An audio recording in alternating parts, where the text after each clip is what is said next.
Municipal contract ఉద్యోగుల సమస్యలు పరిష్కరించాలని కర్నూలు కలెక్టర్ కార్యాలయం ముందు ధర్నా చేశారు.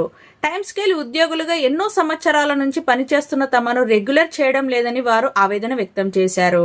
కాంట్రాక్ట్ ఉద్యోగులకు బకాయి ఉన్న వేతనాలు చెల్లించి పీఎఫ్, ఈఎస్ఐలను సక్రమంగా అమలు చేయాలని డిమాండ్ చేశారు. పని భారం ఎక్కువగా ఉన్నందున కార్మికుల సంఖ్యను పెంచాలన్నారు. అనంతరం ఏపీ వర్కర్స్ యూనియన్ నాయకులు మద్దిలేటి మాట్లాడారు.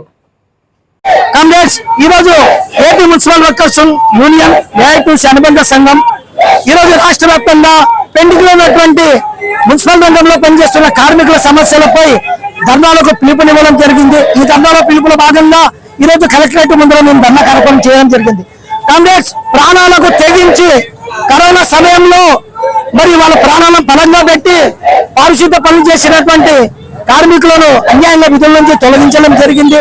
అలాగే అవుట్ సోర్సింగ్ కార్మికులకు గత 2 మాసాల నుంచి బకాయి వేతనాలు చెల్లించడం లేదు, వారిని పర్మనెంట్ చేయడం లేదు.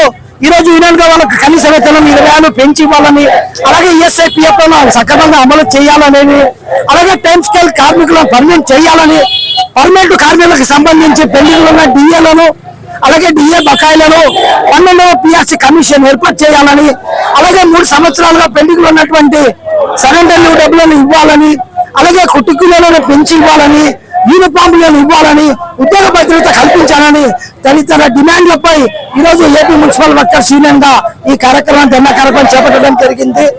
ఈ కార్యక్రమం ఉద్దేశించి రాష్ట్ర ప్రభుత్వం స్పందించి ఇప్పటికైనా కార్మికుల సంఘాలతో చర్చలకు పిలిపించి సమస్యలను తత్వరమే సాల్వ్ చేయాలని కోరుచున్నాం. మధ్యటి ఏపీ మున్సిపల్ వర్కర్స్ యూనియన్ జిల్లా కార్యదర్శి కర్నూలు.